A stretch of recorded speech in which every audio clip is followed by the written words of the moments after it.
Mm-hmm. Mm-hmm. Mm-hmm.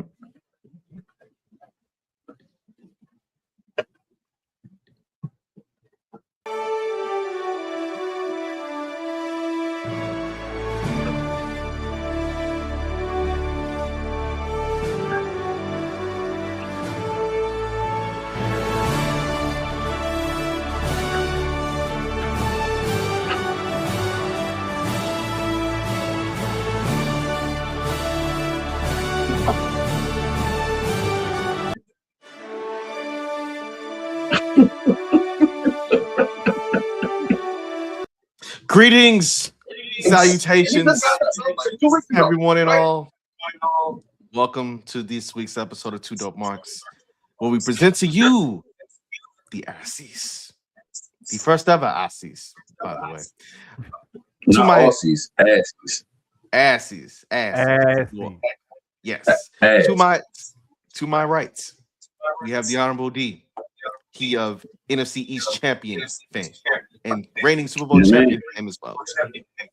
Absolutely. Below me, I have my brother, who is from New Orleans, who resides in Dubs Down, Mo City, Texas. Jermaine. Pleased to be here.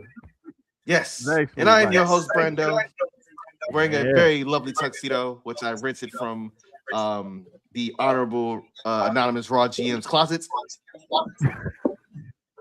Just Quite fine. thankful for everyone to be here. For yes, this is our first ever award show honoring everything that was deep. Raise the sign. Oh, you didn't even prepare me for this shit, but they know what it is. Ass. Mhm. Yes. Today we are honoring all things ass in pro wrestling in 2025. We are going to explain to you all the different things that were ass, from feuds, matches, promotions, and ultimately we are going to award the Assy for Hater of the Year. Now, D, a lot of shit went on this weekend. How are Sure you did. feeling, brother? We just spoke a few days ago. How are you feeling? I'm all right, man. Listen, I'm an NFC back-to-back NFC champ. First time in 20 years. I'm good. I'm fantastic. Yes, indeed. Jermaine, how are you, brother? I feel like we watched the Rockets do some smart shit and some dumb shit in a 48-hour span. Bro, it's like they take 2 steps forward, 2 steps back. And it's like, come on, man, y'all can't keep doing this. But like on the flip side, Texans on the winning streak, Yeah. the Saints Good on the Sam. winning streak, Was not expecting that. the Pelicans are on the winning streak. Hey, man. Hey, yo. The most impressive You to me is having the no Pelicans day. winning 4 games in a row. It wasn't looking good for a minute. Let me explain that one. Right, it was not looking Man. good at all. For the flying beignets. Shout out to Zion. Shout out to Derek Queen. Who, hey, Mhm. Joe Dumars got some shit for that pick, but he hooping. He is most certainly hooping. Well, Yeah, listen, D, you can hoop, man. We see that man in Maryland. since they bringing him off the bench, he averaging like 18 and 7 off the bench, playing like 23, 24 minutes a game. So apparently it's working. So hey, Apparently, newsflash. Apparently, DK Metcalf's 2-game suspension has been upheld by the NFL. not surprised. Not surprised Oh, at yeah. all. But you know how I feel about that one. Given the circumstances of how it happened to him, that was purely 100% ass.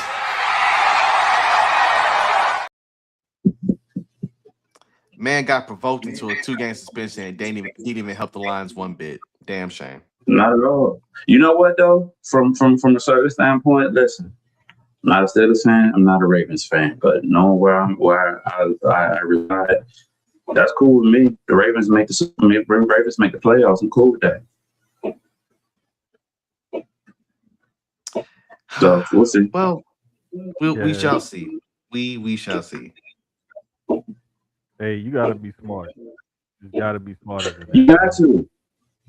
Gotta be smarter than that because you got more to lose than with anybody else in that whole stadium. So you can't let one of these fools bait you into stuff like that, man. Can't Absolutely allow that to happen. Absolutely not. So, in that regard, from one assy thing, we will now go to our first category of the evening. It is an evening of stars and no stripes whatsoever because bullshit was abound in 2025. Bullshit was abound. And we present our first category named after the one and only Lacey Duval. We present the worst roster decision of the year, aka the Lacey. Now,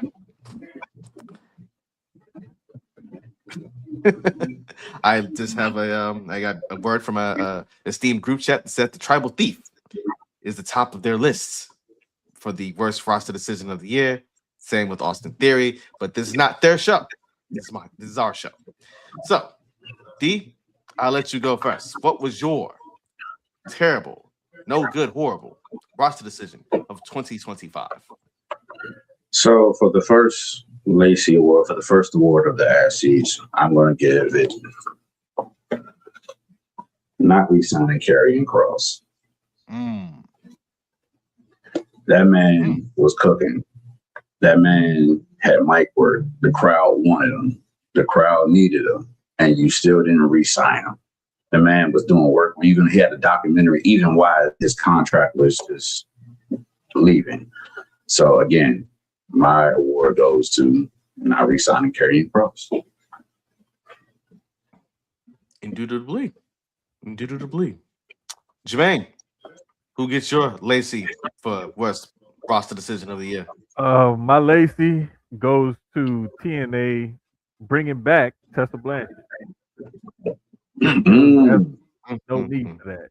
Like, why would you get that woman another platform or whatever? I mean, and the main reason why it's not just because of the incident was long ago, whatever. It's just she's never seemed, truthfully remorseful, like organically remorseful about it, and she always tried to dismiss it and look past it, and that was long ago, blah blah blah. It's just I don't trust her. She's trying to rehab her image and everything, but I don't know. It's just something about her face, and it ain't her big old chin. It's just her face. Noise. She got a strong jaw. Do you recall when they tried to make that woman a white Latina? Bruh, come on, man.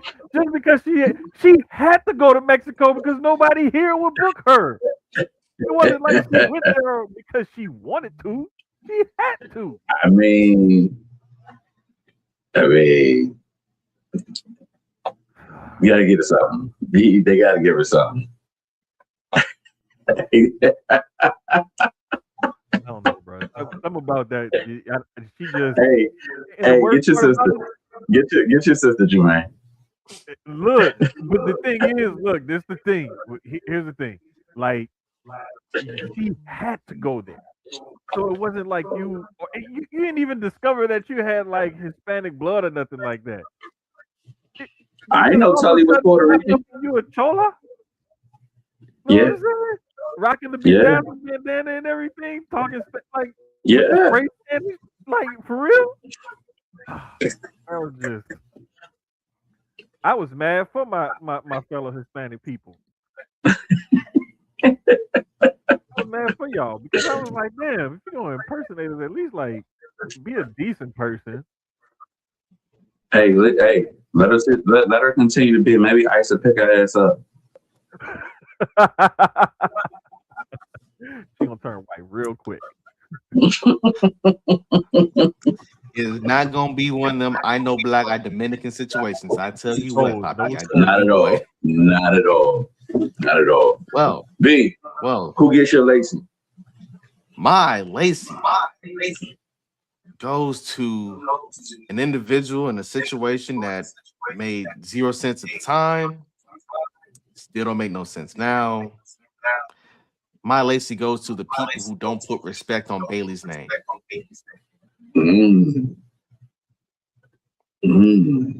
I wholeheartedly understand that Bailey is a vet. I wholeheartedly understand that Bailey's station in life right now is a little bit, shepherding the new blood. Understandable. But for your first Grand Slam champion to not be part of the WrestleMania promotion, your first Grand Slam champion, I can't even recall really did. Let's say she never did get her one-on-one with Becky Lynch. No, she didn't. She didn't at all. And now she's in a very weird, fun stasis, if you will, where she's occasionally tagging with Lyra Valkyria, having shenanigans with the Judgment Day, doing the whole little in-between where you don't know where she's going to go with one personality or the other. I just need them to put more respect on Bailey's name because she can give you a little bit of everything in that ring. And the fact that we had a whole calendar year where Bailey was just here, I'm not here for it. Not here for it at all. Yeah, man. Bailey is like really the backbone, of that women's division.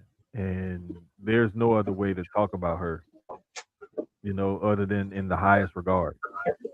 So for her to continually to get shitted on like this, especially when it came out that she found out the day before Mania that she wasn't going to be there.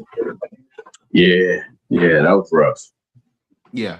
Like, again, Karrion Kross, I kind of understood, saw the writing on the wall there. It was one of those, you got to show and prove. And in the way that Michael Cole was burying this man low-key on commentary.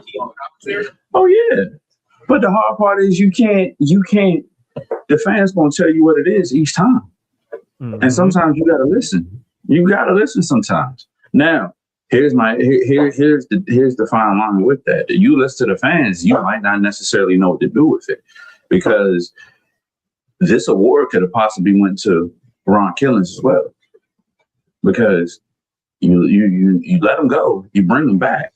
The man cuts his locks off, and you still got him doing the same dumbass shit he's been doing for the past couple years. So what are we talking about? It was almost as if like his heel turn mirrored Cena's. And then as soon as Cena was back, he snapped back into it. I find it very funny because I always thought that Ron Killings is a clear example of when you are a presence at your job and you need that one person that always keep everybody happy, everybody chill. Yeah. Because but that don't need to be Bailey though. It don't. But with Ron, it is a case of, it's in that quadrant, right? Like you can't be a shitty person and be shit at your job. You can't be. You can be a shitty person and good at your job. You might be a good person and somewhat shitty at your job. They might keep you on and keep you on a pip the entire time you're there. What? Ron Killings is good at his job and people like him. And when you mess up morale, that's when like, all right, dog, come on now. So that's why he's back. He's back because of morale. I think he could have did more with that situation. Him and Aleister Black, and then out of nowhere, they just snapped him right back into like, oh well, same shit. They let TNA, exactly. They let TNA Ron Killings out for 2 weeks and put him right back. They said we got nothing else for you. Exactly. So therefore, ladies and gentlemen, the winners of the inaugural Lacey for worst roster decision of the year. Tessa Blanchard being back in TNA. Karrion Kross being released by WWE. And Bailey not getting proper respect for her name. Now, we move on to our second. Yes. Clap it up for that ass. Clap it up for that ass. Because it was just 1,000%. 1,000% ass.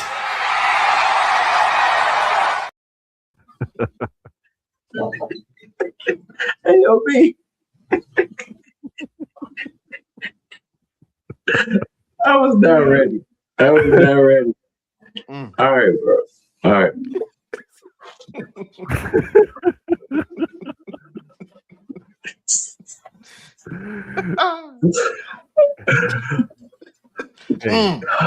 Shit. I have to be a more esteemed host. I'm sorry. I'm getting out of character. My bad. My bad. Our next category, it is the Pinky for worst feud of the year.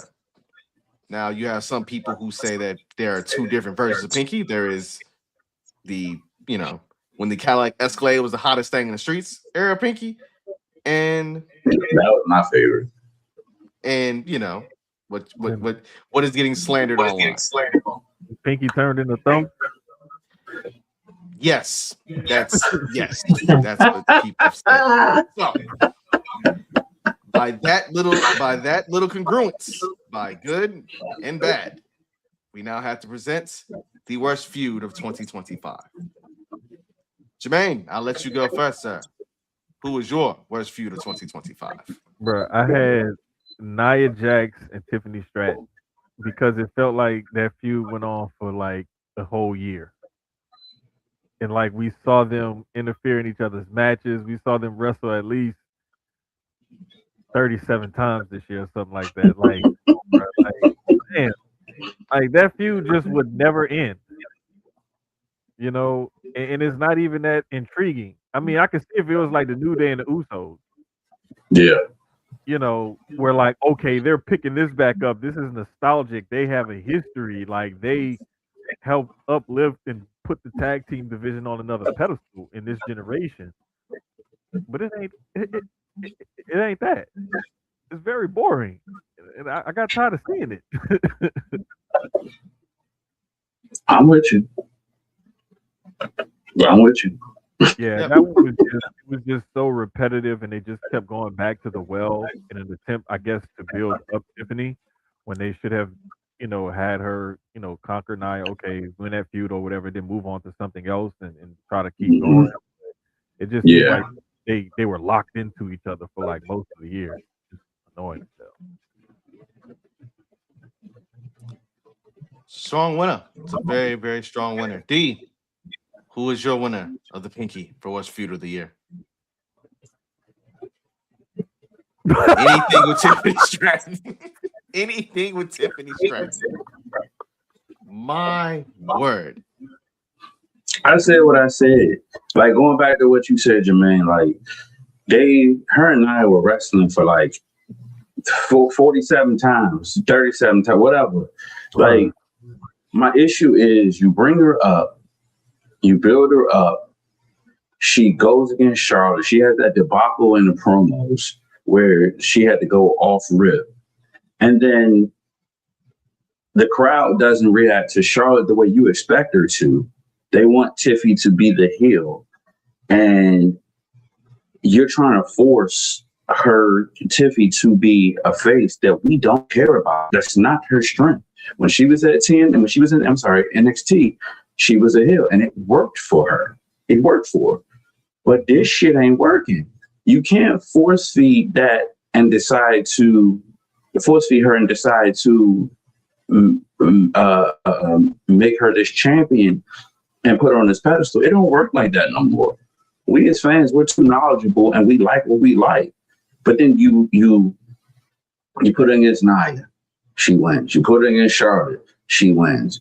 You put her against, I don't freaking know, the forklift driver at Walmart, she wins. None of her shit was interesting at all, and I didn't care about it at all. It did nothing for me. It didn't move the pulse. Yeah, I went to the bathroom. I made a sandwich. I went on a conference call for work. I didn't want to do anything with that. So yes, anything with Tiffany Stratton was the worst feud of the year. Yes. We have an interjection from our good friend Meek the Mage, who says that's how she felt about JC Jane and Liv Morgan. Liv Morgan was not here. Don't talk about Liv Morgan like that, sis. She wasn't here for half the year. And JC Jane, well, that is our current NXT Women's Champion. So it is for me deliver my people. Not my thumb, but the thing. I've had a lot of wrestling consumption in 2025. A lot of it. Downright too much sometimes too. But my winner, the pink, is also Tiffany Stratton. Everything, ladies and gentlemen. I'm sorry. Sorry. Hey yo. Hey, the funniest thing about this is D said it best. She works best as a heel. And Yes. they basically Roman Reigns her this year. Yeah. They Roman Reigns her.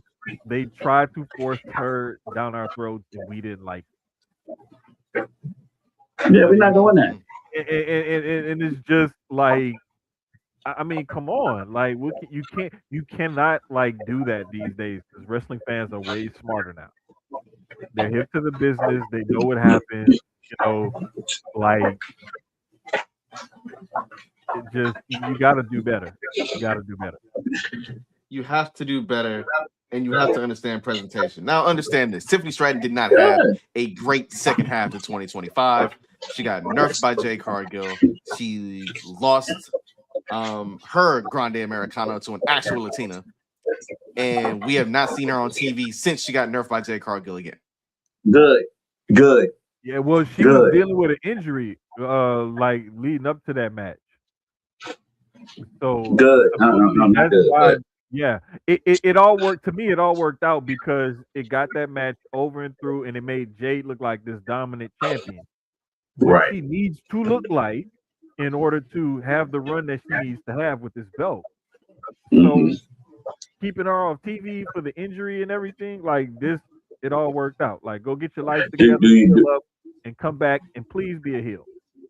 Do you think either one of y'all, do you think that they kept Tiffy in that spot to try to build her up for somebody for Jade to beat, to dominate, to push her to the next level? I think they had a plan for her to like build her up into like whoever knocked her off. I think they did. I don't know if it was Jade in particular. It could have been, but I mean, wouldn't it have been? Because if you think about it, that Jade Charlotte match, that could be a big money match. It can. So you want to hold that off until sometime like where we could like make the most out of this. So you wouldn't do that all out the gate. So it's like, who do we, if we give Jade the title, who do we have her take it off of to make it look good? I mean, they could have had some other people. Becky was right there. There was nobody on SmackDown that could actually do that though, man. It could have had Nia. That would have been, but they, you know, that's something. I mean, there's ways they could have gone, but they decided to go this route. You know, it is what it is. But Tiffany Stratton just works way better as a heel, and she needs to come back as a heel. I'm not sure how they're gonna do that, but they need to figure it out. They can figure it out. They ain't got no choice. Figure it out. Ah, man. Well, apologies to those who could have been nominated. Some people could have said Bronson Reed versus Roman Reigns, but no, I like that feud because it got Bronson Reed over. Yes, we are a Bronson Reed podcast. Yes, we are. We are a pro Bronson Reed podcast. Right on. I'm with you. Some people could have even argued about, hey, why are you throwing all these different random things at LA Knight? But guess what? LA Knight's fine. LA Knight is fine. But Tiffany Stratton is the first clean. She's the first winner of the Pinky, and she's a clean sweep winner at that. So 2026 is gonna have some real. You got to do some real stuff to top that. Mind you, it wasn't even Tiffany's fault. Was not even Tiffany's fault. But we must continue on. We don't have wrap it up music, but we have music nonetheless. The Buffy. In honor of one Buffy the Body, we must go over the worst match of 2025. I will go first.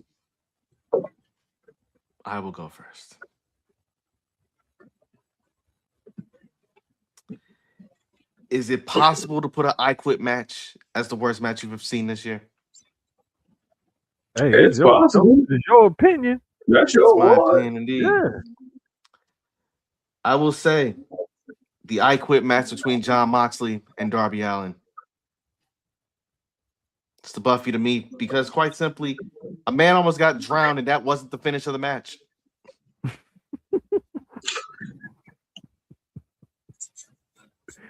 Man, you know what? I can't disagree with you on that one because that I can't. Like Darby Allin matches, you think, oh, that's the finish, and like, nope, nah. He's set on fire. No, that's not the end of the match. Wait, what? Why is that? Like, work with me here. Like, again, wrestling is mostly about suspending disbelief. I got that, but you tell me a dude who just climbed Mount Everest, you try to drown him, and like, nah, that's not it. Yeah, come on now. Now, mind you, AEW has produced some absolute classic matches this year. Not even gonna hold you. They've produced some great matches, but an I Quit match in which a man literally gets drowned, but that's not the finish of the match. Not really here for it. Same way with a man getting stabbed in the freaking tongue with a syringe. Also not here for it. My honorable mention for this could have been War Games. It could have been War Games. You know, I wasn't mad at War Games. I wasn't mad at it. I've seen why worse. I say War Games is I know I've seen worse, but this to me is the worst main roster War Games. Mhm. And for all the star power they had, all of it. The big crescendo is Austin Theory climbing a cage. No security comes after him because like y'all just let a random dude just climb this cage and leave Mhm. in 2025 in San Diego, California. Hey, Word. What's going like you have to know there's a uniform for running. You have to have on a black hoodie. If you have on a black hoodie, you're good. Yeah, you got black hoodie, black Air Force Ones, you good. Yeah. Yeah, you straight. So I just I think this award right there has so many options for bad matches of the year because it was so different, many situations we didn't agree with, and a lot of the fans didn't agree with. So that's fair to say. That's totally fair to say. Yeah, definitely. Yes, I am not under no circumstances am I putting Gunther versus John Cena on this list. I'm not putting Randy Orton versus John Cena on this list because I will say this: everybody's still mad that Gunther tapped that man out. What the fuck did you expect to happen? I love it. I love it. Listen, I'm about to listen. I ain't got time for this shit. The fuck y'all thought was gonna happen? That man was going to fuck around and win on his last hoorah? Hell no. No wrestling. Who has won on their last hoorah? Name somebody. Please tell me where it was advertising some more shit. The only person that I could think of that won their quote unquote last match was supposed to be Trish Stratus, but she kept coming back.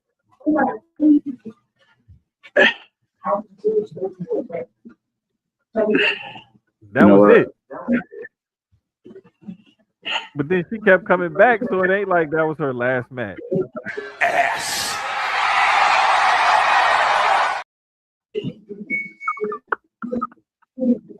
Other answer to that question would be Sting.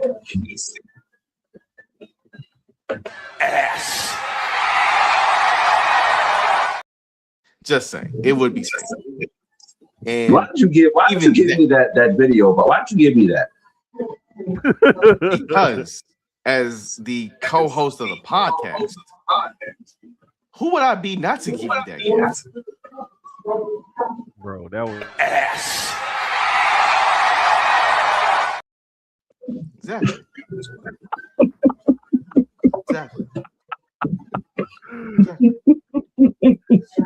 I mean, that's what you do in the wrestling business. You go out on your back, you put the next person over or whatever. Yeah, like the show was literally dedicated to the future. You bring Javon Evans. You bring Sol Ruka. You bring Obafemi. Like, you bring Leon Slater. And you're not going to think, you think that John Cena is just going to squash Gunther? No, Gunther's the future. What are we talking about here, people? Grow the fuck up. Fuck your heroes.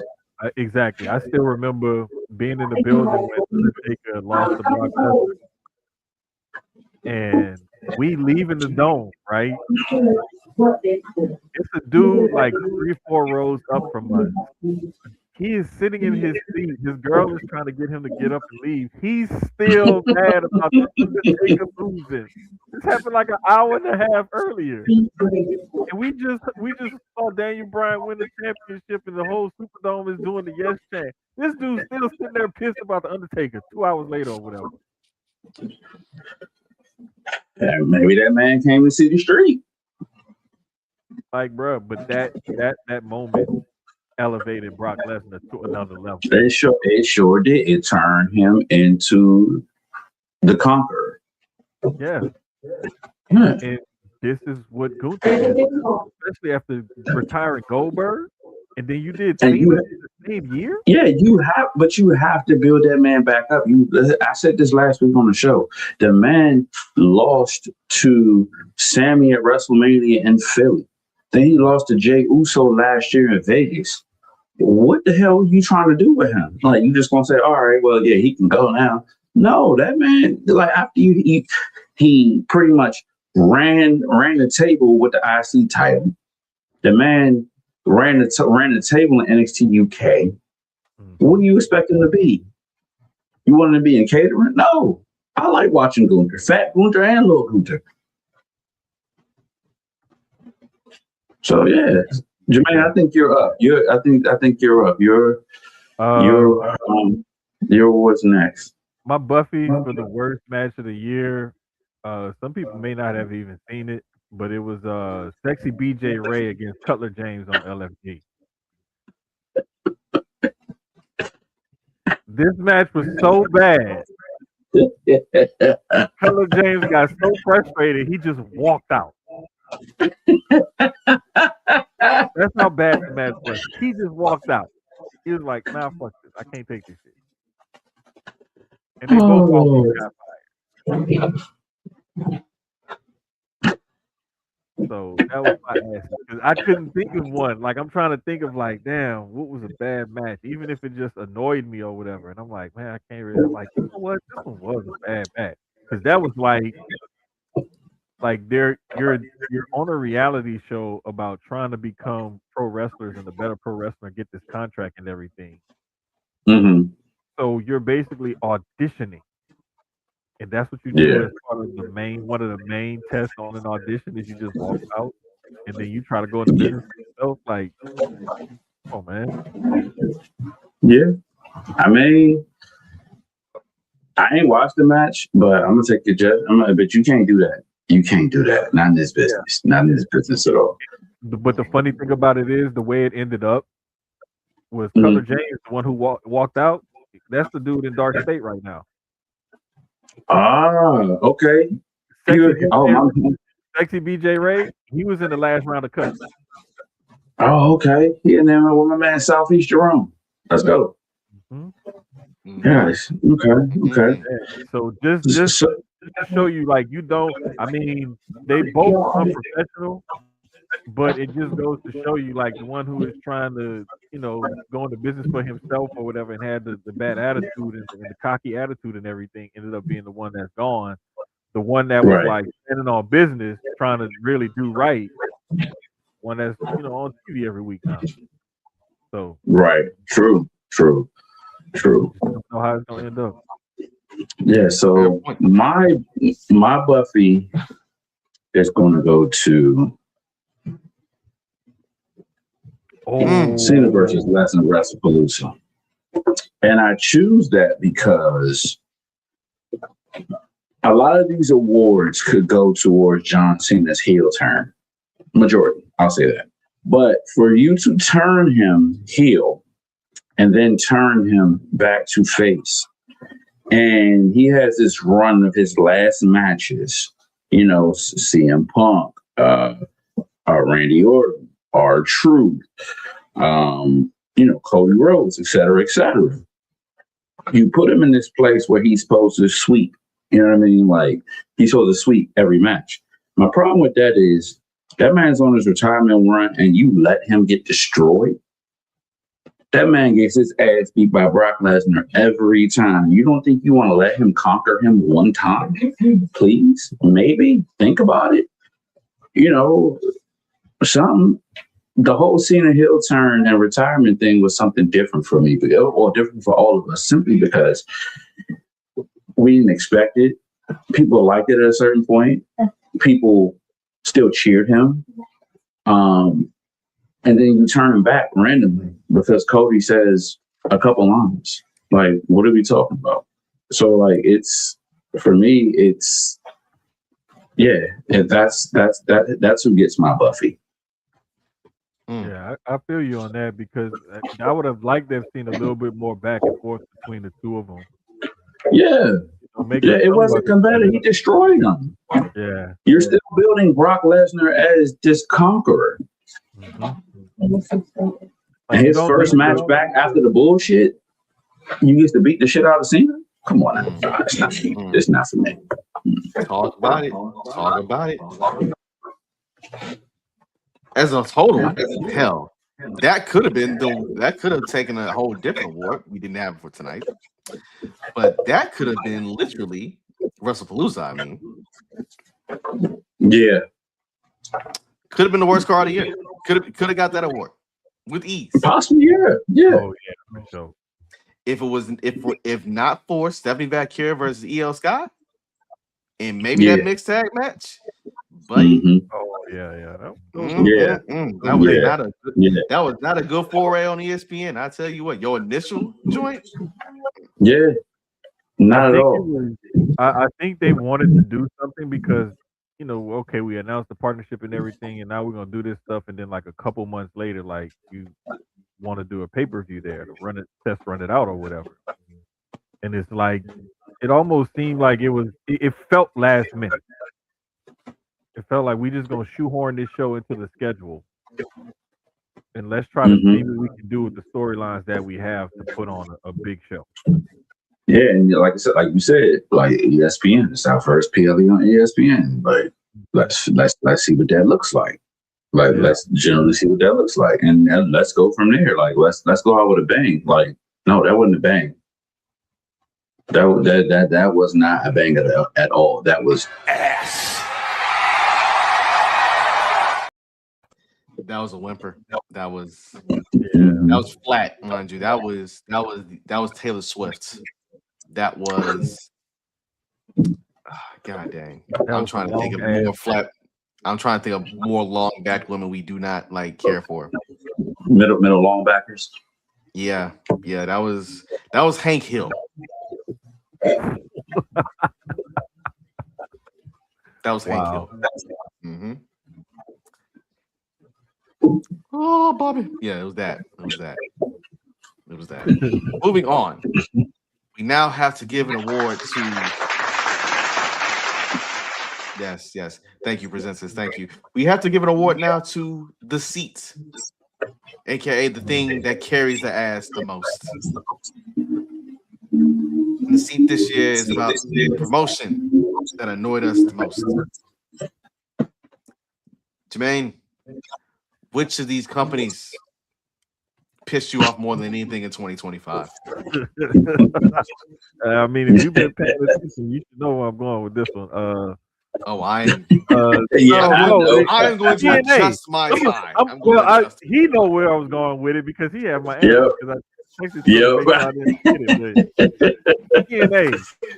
TNA annoyed me the most this year, for real. Like I tried to really give TNA a solid chance, and I still am. I'm not like giving up on them, or I'm not like a hater or nothing like that.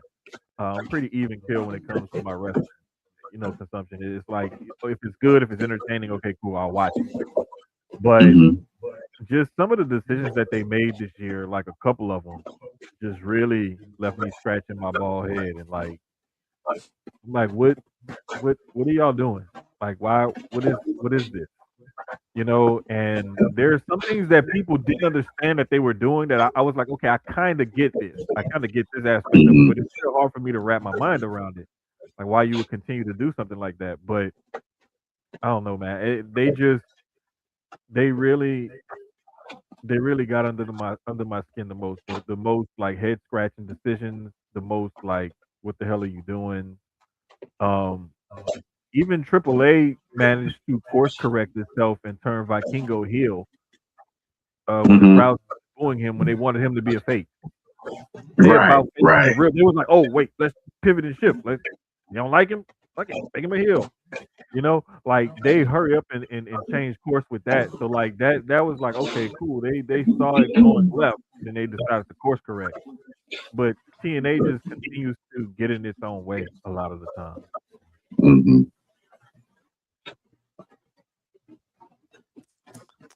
I'm with you on that. The Kazarian thing kind of threw me for a loop. Oh, bruh. The Kazarian thing was something different after you have your title represented by another company. Well, both of your major titles represented by another company, and then you have this build-up and kind of like this takeover or invasion per se, where TNA invades, NXT, and you have to build up with Santana and Trick, and it's supposed to be this whole moment where, all right, cool, he takes the title back, he takes the title back to the company, and then you let Frank Kazarian's old dusty ass come in and take the title back. I know he's an original, but if you're going to have somebody, hey, let's be fair, let's be clear on this. If you're going to have somebody take the title off of Mike Santana in TNA, you have a whole 2026 to allow AJ Styles to do that for him. So I wonder if that's a thing where I wonder if that's a thing for 2026 where AJ Styles in his retirement year, he takes that title from Frankie Kazarian at a certain point. I would like to see him and Leon Slater though. Like, I need to see. I'm with you. Really that one. But that would be interesting. Yeah, I think it's storyline based. It's something that I've been thinking about for a while, and I told B, yeah, you got the tag team titles on AJ Styles right now, but what if he actually goes back and wins the X Division title? What if he goes back and wins the TNA title and holds it for a little bit before he retires? To go back the way his roots is. Yeah. Something about. That would also like give TNA a little rub, and I'm not sure how long that partnership or whatever is going to continue, but that would be dope. Like to see him, in a match like that, on a large scale, with one of those TNA titles. That would really give TNA a huge rub. Yeah, really benefit off of. Yeah, because if you think about it right now, who could you grab right now from a TNA original standpoint that has a big name to promote a big show, a Slammiversary? What's the other one? Bound for Glory. Bound for Glory. Yeah, like what could you could Samoa Joe is in AEW. AJ Styles is right around the corner. Mm-hmm. Kazarian is right there. You're not gonna bring back Amazing Red. Are you gonna bring back Christopher Daniels? No, because he's working at AEW. Yeah. So yeah, like if you go back to a TNA original type thing and try to promote your brand, it might be a thing where AJ Styles might be going against Leon Slater, like you said, or Frankie Kazarian for that World Heavyweight title. Yeah, it was cool to see AJ go over there and appear when Leon won the title, and they had the whole little interaction in the ring and everything, and he came out to his old music and all of that. And I was happy. I was ready to hit. Let's get ready to fly. Like I was happy for them for like old school TNA people to like experience all of that. You know what I'm saying? That was dope. But like I can't stop thinking about him and Leon, especially after we saw them in the ring at Saturday night's main event. That's 2 times you seen them in the ring at the same time. 2 Bruh. times. And then AJ with the bot, and then Leon helped cover it up real quick. Yeah. Like move the match along from it. Like that was, you could tell there's chemistry there. Yeah. So that might be a thing. So, B, who gets your award, sir? Who gets the seat? I did tell myself that I was not going to pick on this company as much in 2026, I should say. I'm not going to. But guess what? Today is December 23rd, 2025, which means I still got time to go in. So AEW, bring your ass down. From the unnecessary tournaments, the party matches that just be here for party matching, the high crescendo of I'll rank them this. Hangman Adam Page getting his redemption. Loved it. Absolutely loved it. His title reign. What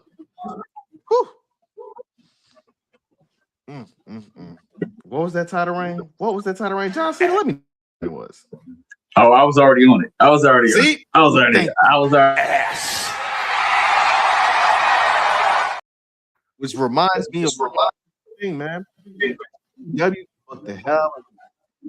Can't do shit. Do it. So, from wasting my time with Bobby Lashley, Shelton Benjamin, who deserve a lot better than being stuck in the tag division and feuding with the Gates of Agony for 11 months. Mind you, I love every single person in that particular feud. That shit don't need to go on for the entire length of Eclipse rollout. I'm sorry. It don't. Between not figuring out what to do with the women's division, between having Mercedes Moné in stasis, if you will, with 19,000 belts, but when it comes up to the big one, she don't win it anytime whatsoever.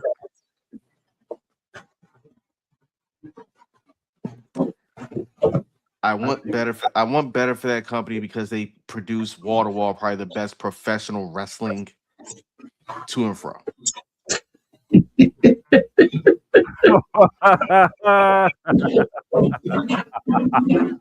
Hey, Sean. Hey, yo. Hey, Sean. Hey, yo. What that particular promotion gives me is not annoyance. That's your sister. That's your sister. That promotion does not give me annoyance, man. That promotion gives me. It gave me a groggy ass walk down the fucking strip in Las Vegas. I'll tell you that much. Hey man, that was insane. That was insane. It's disjointed at times. It is, it has its moments, but hey, they're growing. AEW is in year 6. It's different. And then thirdly, you know what? The other promotion that annoyed me the most is World Wrestling Entertainment, the TKO version.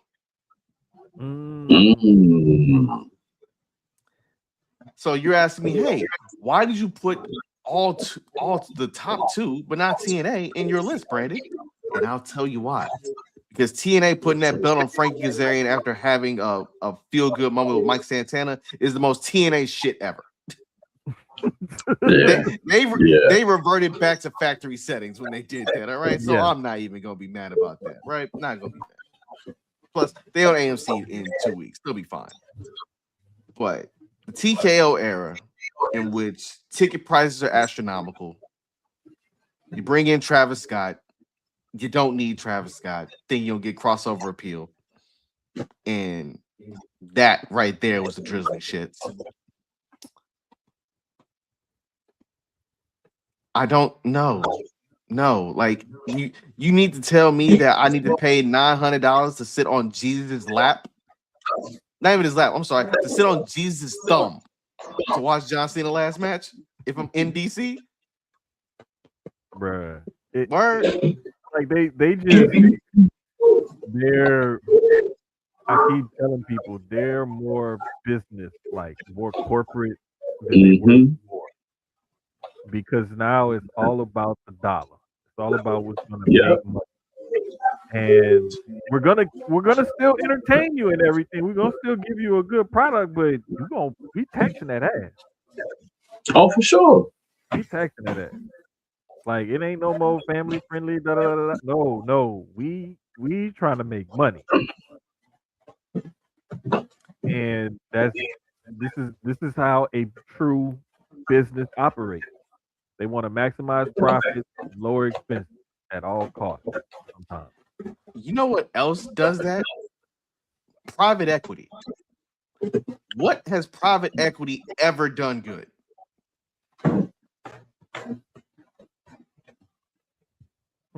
They about to have private equity in college football. And you know what private equity really is? It's a bunch of dudes with calculators wondering, hey, why do we have this weight bench?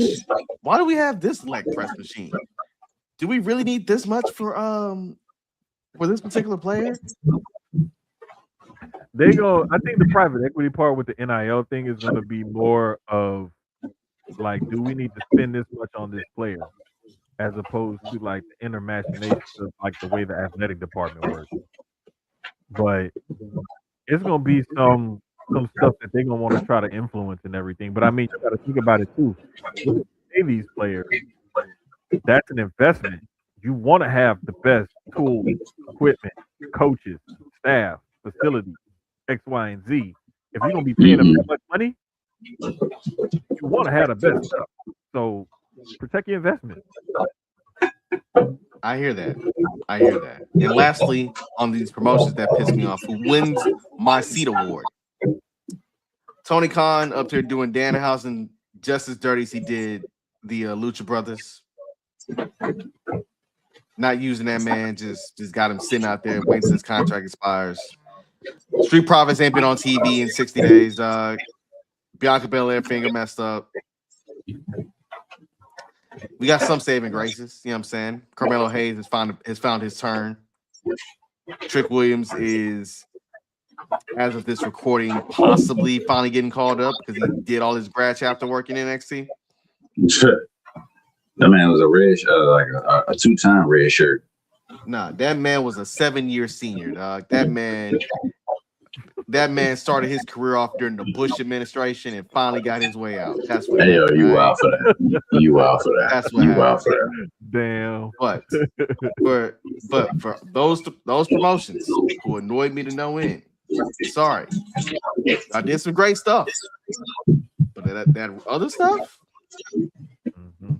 1000% ass cheeks, flat booty ass cheeks. Full of sauce. Now, to top it off, ladies and gentlemen, sir, did you forget about me? Oh my gosh! Yes, I did. Did you forget about me? The whole fucking show. Oh my gosh! I was waiting on D to give his. Like D. Yeah, damn. My apologies. What you say fuck me for? I mean, well, Nick Khan told you that when you try to go see John Cena. Listen, I went on a hot date around the corner. That's what I did. Good answer. Good answer. So my seat award goes to that same company. wow. And I'm gonna tell you why. I don't need you to drown somebody or stab someone in the back with a 2x4 full of spikes or dive off of Heaven's Gate to show me a show or to sell tickets. What I'm not going to do, I like wrestling. I enjoy the sport. I enjoy the art. I enjoy the storylines. I enjoy the crowd. I enjoy the environment. But what I'm not going to do is every time watch you bleed. I don't need you to bleed and get a blood transfusion after every match to appease me. We're not doing that. Why does Darby Allin have to be drowned for a match to get over? Why does Sammy Guevara have to get thrown off of a cage to get a show over? Why does John Moxley have to be pretty much like stabbed in the back, literally, until you get a show over? You got a man and one person, well, I don't know, name, staple his tongue just to have fun. That's not what we're doing for wrestling. Why? What's the purpose? You trying to beat the other brand? You trying to tap back into the ECW Attitude Era? Just to reel back in those fans? Yeah, those fans get older. Guess what? Those fans are 1, 2, and 3. We got older. And what's going to happen is when that shit gets old, those fans are going to get older too. Personally, I enjoy a great match from let's just throw some shit out there. Jermaine, help me out. We can do Will Ospreay and Ricochet. Yeah. You know what I mean? You've had some good matches this year. Yeah, you can do shit. Let's go with a tag team match with FTR and the Young Bucks. You know what I mean? Like, you don't have to bleed every fucking time. We just had Kevin Knight upset Kazuchika Okada a few weeks ago. That's what I'm saying. Like, you can have quality matches, and be okay with that. Like, what are we doing from the standpoint of trying to promote from a generational standpoint? Yeah, the money's there right now. You know, at our age, I mean, when we were younger, our fathers, our mothers would take us to a WWE show, WCW, ECW show, whatever's around. And it gets to the point where, like, it's affordable and it's safe. And the worst thing can happen is if somebody lands on the outside and we're worrying about Mick Foley getting powerbombed by Big Van Vader on the concrete. But now you have to worry about one of your favorite wrestlers getting drowned or getting thrown off the earth. So my seat goes or being set on fire. That too. Like, that's who goes to my seat. That's where I'm at with it. I don't need you to do all of that.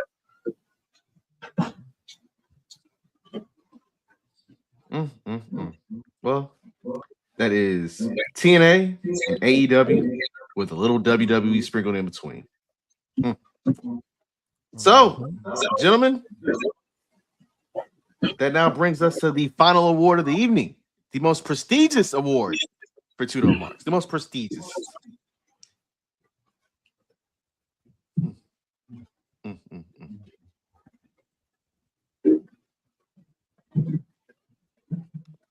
Fair. It is why AEW shows are routinely the mustiest of all the pro wrestling shows. I digress. Ladies and gentlemen, we've come to the end. We've come to the Capri for the hater of the year, which, again, Dave, you know who we have to let in here. Hey. Yes, for 49 episodes.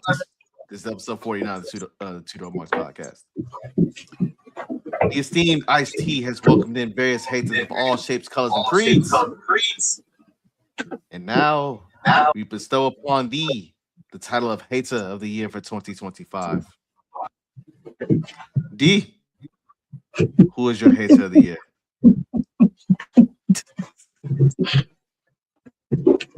Ew. I mean, they do be doing some smelly shit. Not gonna hold you. They be doing some smelly shit. My hater of the year is those wrestling fans that try to gatekeep a certain company. It doesn't matter if it's AEW, it doesn't matter if it's WWE.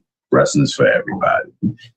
We're now at a point where we weren't for several years where we only had one company to watch. My hater of the year is those people who just don't enjoy wrestling. And it gives me the vibes of the Barbs or the Swifties or the Beehive. Wrestling for everybody.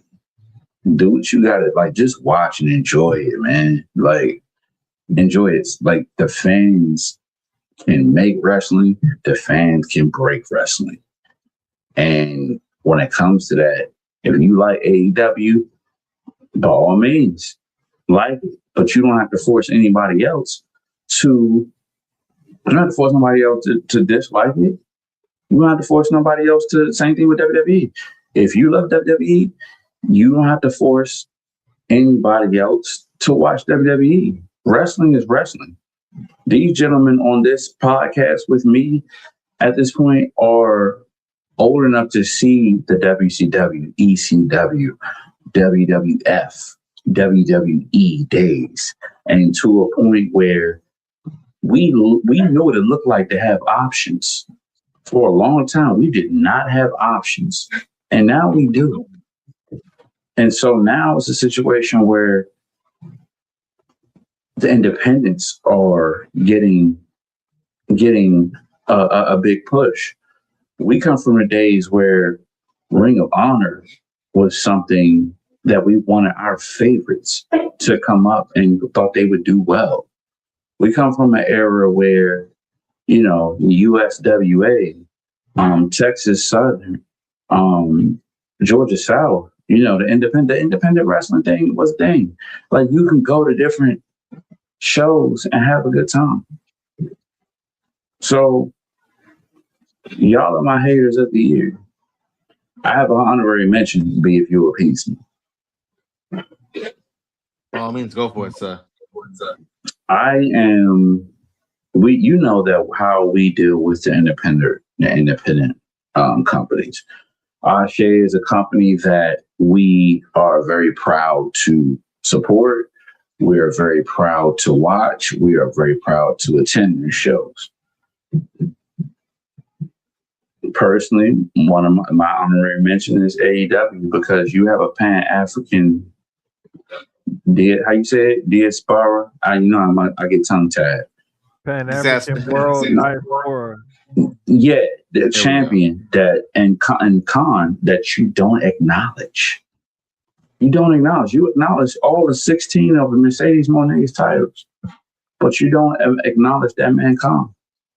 He has a title. You have him on TV every day. And I'm not trying to mess up no business for nobody, this, that, and other. This is just my personal opinion. When it comes down to that, that man should be recognized as well. That title should be recognized as well, from a Fight Club and an Ashe wrestling standpoint.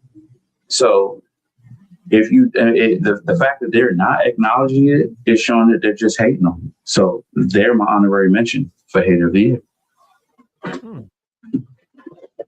That was a good one. Thanks, sir. I wasn't even looking at it like that. I was like, oh, wait, hold up. Yeah, that is true. Mm-hmm. Acknowledged it. Yeah. My hater of the year goes to Ricochet. Ricochet's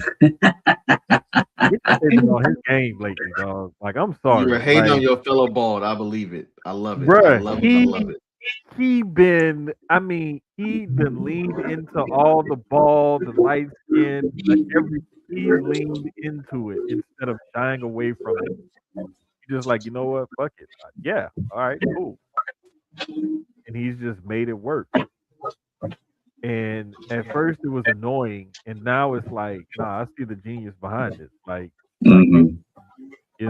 like I see what he was going for. Like, it makes sense now. But nah, bro, like, especially his social media game. Oh man, like, dude been he really like to go at Javon Evans the way he did, and then for Javon to respond the way he did, like Yeah. that was beautiful. That was beautiful.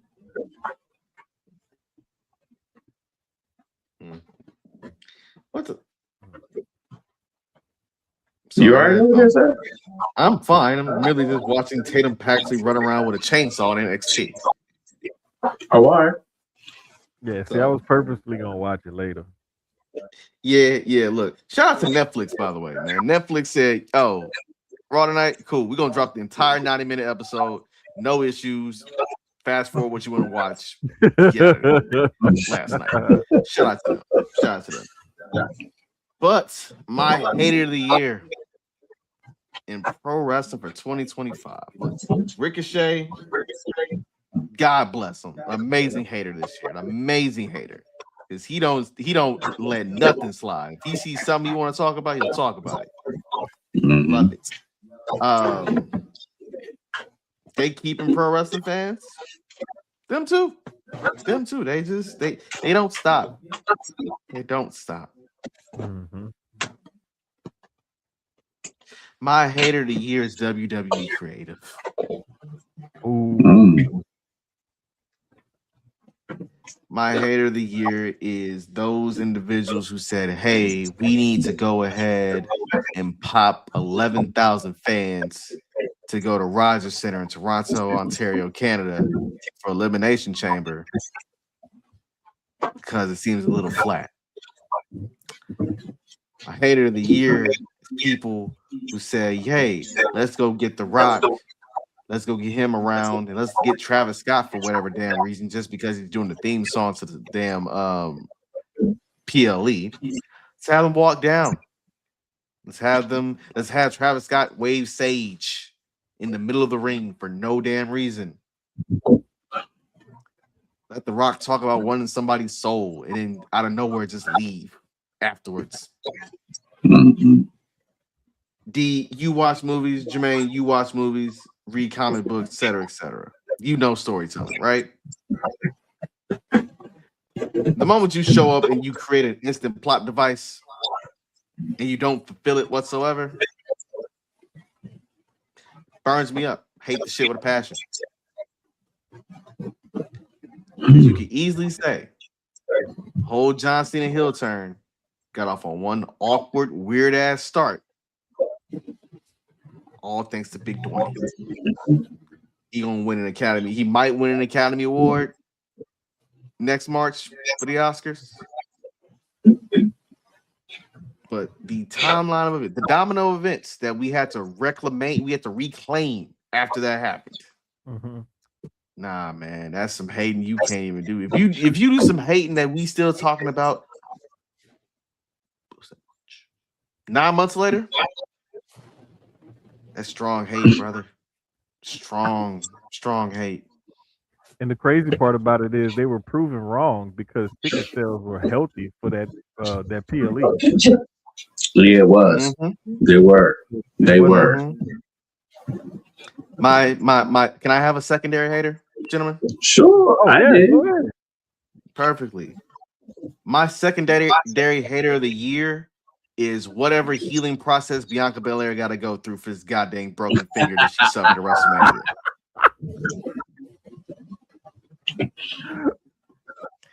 I ain't never heard a finger being broken to the point where you're out for 9 months.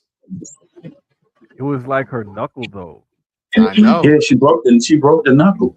Yeah, and I know that. When it healed, it looked like it was pregnant. So now she's gonna have to have like Paul face after Anthony Joshua crushed that boy on Friday. Man, he really did look like Mark. Yeah, he really did. The issue here, though, is that I miss Bianca Belair on my TV screen, dog. I just do. Oh shit. I just miss Bianca Belair on my TV screen. If I had to do an early prediction of who's winning the Rumble in Saudi, it's probably gonna be Bianca. I don't know who's the champion gonna be that she gonna face at Mania. But nope. That's how we get Bianca. That's how we get Bianca versus Jade. Just thought about that. That's how that happens. Oh, I was already putting that into it. That's already been brewing. I had to lock that in. So like, wait, no, that's how you do that. But yeah, injuries suck. Turn injuries off. We pour one out for Mike Santana. That's how you do it, though. But look, going back to what you said, it goes back to you give Jay enough of a situation where she's just beating everybody ass, and it's an extended story from one of our favorite stories. B. Oh, a WWE studio production. This is the braid of our lives. It's been so long since I heard that. It's been so long since I heard braid of our lives, man. I'm trying to tell you. My favorite storyline of 2025, by the way, was braid of our lives. Say, bro, that was some good stuff right there. Yeah, it was. That was some sports. Hey, run it back. Run it back. Let Naomi have that baby. Little Uso, and then run her back in the midst of it. Absolutely, man. So those are our awards. Depending on how we feel, I thank my esteemed co-host this evening, D. Jermaine, appreciate y'all both. I have to have a question for D. Are we gonna have a best of the year episode next week to close out? We got to, because we said everything that was ass.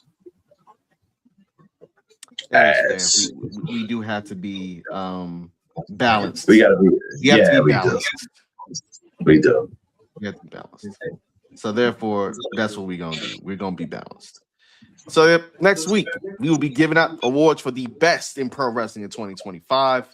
Hell, we're gonna have a best moments coming up literally Friday during the taped episode of SmackDown is going to air. If you've seen the spoilers, you've seen the spoilers. Just know it's a beautiful day in the neighborhood. If you got stock with Carmelo Hayes, it's a beautiful goddamn day in the neighborhood, boy. So, that being our episode, we thank you for tuning in to 2DopeMarks. You can follow us on Twitter at 2DopeMarks. Follow us on Instagram at 2DopeMarks. Follow us on Threads at 2DopeMarks. We have merch because it is the holiday season and it is getting cold in some places. And if you are in Texas like me and Jermaine, you are wearing shorts and Nike slides on Christmas Day. Mm-hmm. Absolutely, just yes, absolutely. Yeah, man. Follow us on YouTube. We keep growing.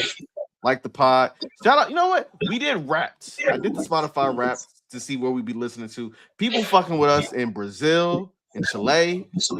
Hey, that just goes to show we real international. We ain't even a whole year in. So we definitely appreciate everybody who tune in. And we've been doing this 49 weeks strong. This is crazy. We halfway through. Well, not even say halfway through, but we are quarter of the way through Eric Bischoff's run when WCW was beating up on WWE. No, wait. No, we're halfway. Yeah, we about close to we halfway through it. 87 weeks. Yeah, we good.